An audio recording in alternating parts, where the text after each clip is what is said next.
Mechanism of breathing. Respiration occurs in two stages. 1.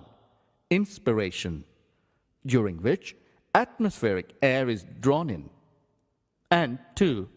Expiration, in which the alveolar air is released out. The movement of air into and out of the lungs is carried out by creating a pressure gradient between the lungs and the atmosphere. When the air pressure within the alveolar spaces falls below atmospheric pressure, air enters the lungs, resulting in inspiration.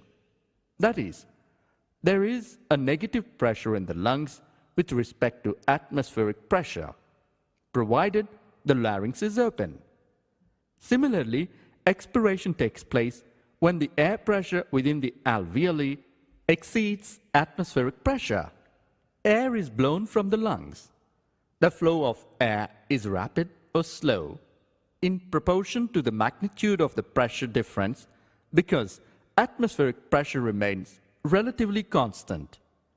Flow is determined by how much above or below atmospheric pressure the pressure within the lungs rises or falls.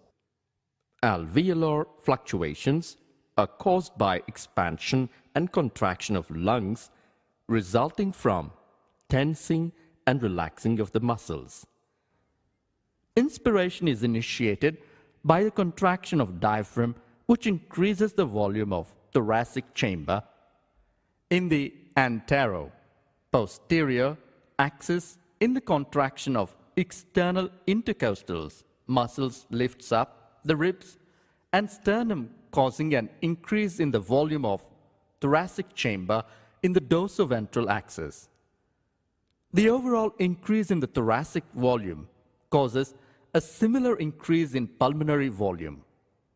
An increase in pulmonary volume decreases intrapulmonary pressure, which is less than atmospheric pressure, which forces the air from outside to move into the lungs. That is, inspiration. Relaxation of the diaphragm and intercostal muscles returns the diaphragm and sternum to their normal positions and reduce the thoracic volume and thereby the pulmonary volume.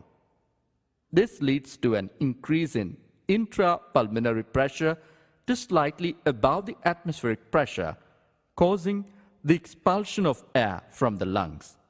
That is, expiration. On an average, a healthy human breathes 12 to 16 times per minute. The volume of air involved in breathing movement can be estimated by using a spirometer, which helps in clinical assessment of pulmonary functions. In man, diaphragm plays a major role in respiration, while in women, the ribs play a major role. Rate of respiration in human beings changes with age. The rate of respiration also changes during emotional disturbances, exercises, and other activities. Rate of respiration in different age groups of human beings. 1.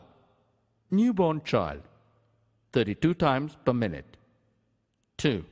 Children up to the age of 5 years, 26 times per minute. 3. Man of 25 years, 15 times per minute. 4. Man of 50 years, 18 times per minute. Respiratory volume.